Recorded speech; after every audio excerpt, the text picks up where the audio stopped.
moi je vais super bien. Aujourd'hui je vais vous proposer une vidéo qui va concerner le logement, encore une fois. En fait, il y a plusieurs personnes qui sont encore sur le volet logement.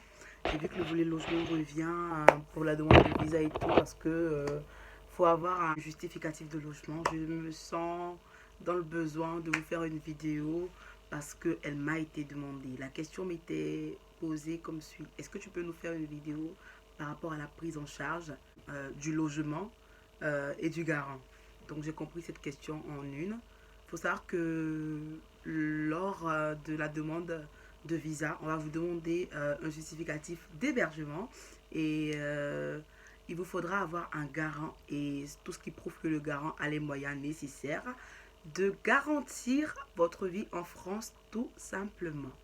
Mais le garant, ça se dit comme ça peut être une personne, ça peut être une entreprise, un compte bancaire, vous-même. Donc, il faut que je le précise. Et le garant, c'est une personne qui va attester pouvoir vous apporter la somme de 350 € au cas où vous êtes hébergé ou 615 € au moins si vous n'êtes pas hébergé.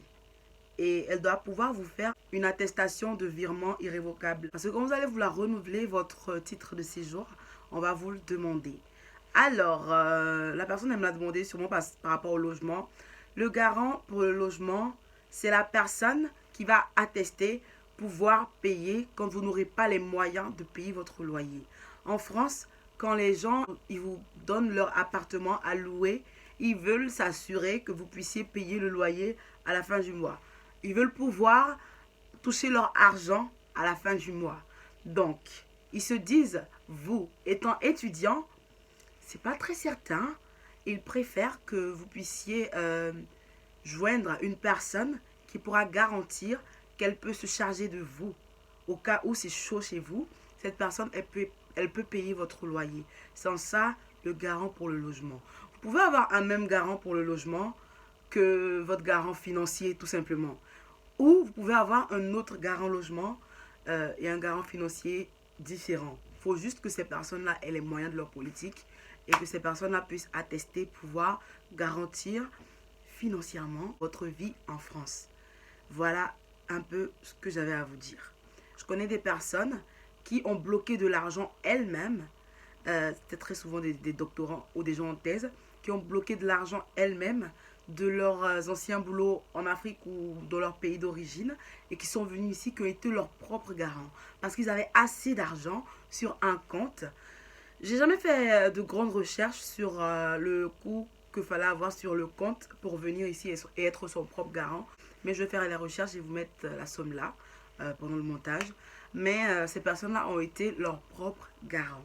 Donc, tout ce que vous devez savoir par rapport aux garants, c'est que il doit avoir de l'argent, suffisamment d'argent pour s'occuper de vous ici.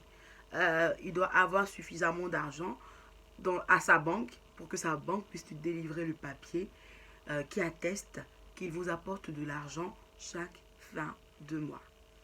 Après, par rapport à des personnes qui n'auraient pas assez d'argent, qui n'auraient pas forcément assez de revenus pour le faire, il y a plein d'alternatives. Et une alternative dont un pote à moi avait parlé dans sa vidéo, je vais vous mettre le lien de la vidéo pour que vous puissiez voir. Il a parlé d'une structure qui pouvait se charger d'être votre garant. Et je connais des gens qui ont déjà eu affaire à cette structure. Du coup, je vais vous mettre le lien de la vidéo pour que vous puissiez le savoir. Donc, voilà un peu tout ce qu'il y a comme information à savoir concernant le garant. J'espère que cette vidéo sera assez explicite et que vous pourrez tirer avantage de ce que je suis en train de dire. Si ce n'est pas clair, comme d'habitude, n'hésitez pas à me poser la question en commentaire. Je vais essayer de vous répondre comme je peux. N'hésitez pas à mettre un pouce bleu si vous aimez. Partagez la vidéo, partagez-la au maximum, partagez la vidéo, abonnez-vous, activez la cloche de notification. Je vous fais plein de bisous et on se dit à bientôt pour une prochaine vidéo.